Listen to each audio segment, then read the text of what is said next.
आपके भीतर बसा जीवन हमेशा जीवित रहना चाहता है। वो हमेशा सबसे ऊंचे शिखर को छूने के लिए तरसता है। जीवन हमेशा उल्लास और उत्साह से भरा होता है।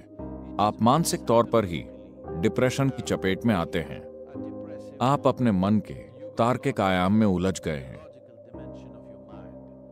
आपकी समझ एक बात कहती है, लेकिन तर्क भरी सोच कुछ और ही कहती है।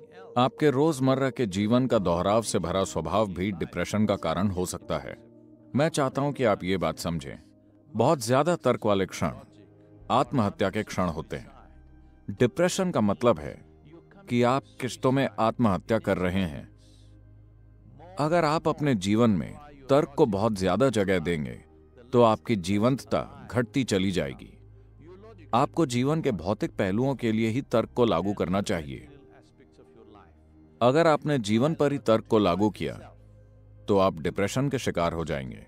अगर आप हर उस चीज को मिटा दें जो आपके लिए कुछ मायने रखती है, आकाश में उड़ते पंछी, आपके बगीचे में खिले फूल, आपके बच्चे का चेहरा, और फिर अपने जीवन की तर्क से काट छाट करें, तो आप डिप्रेशन की मंजिल तक पहुंच जाएंगे। अब जीवन में नई जान फूंकने का समय आ गया है। आपके जीवन में सबसे मूल्यवान चीज खुद जीवन है। आप कहां रहते हैं, आप कौन सी गाड़ी चलाते हैं, आप क्या पहनते हैं, क्या खाते हैं, ये सब जीवन की एक्सेसरीज हैं। इस समय आप जिंदा हैं, यही सबसे बड़ी बात है, यही सबसे बड़ा आनंद है।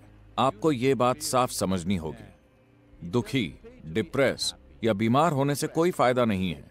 खुश और आनंदित रहने में ही फायदा है, और अगर फायदा नहीं हुआ तो भी क्या फर्क पड़ता है।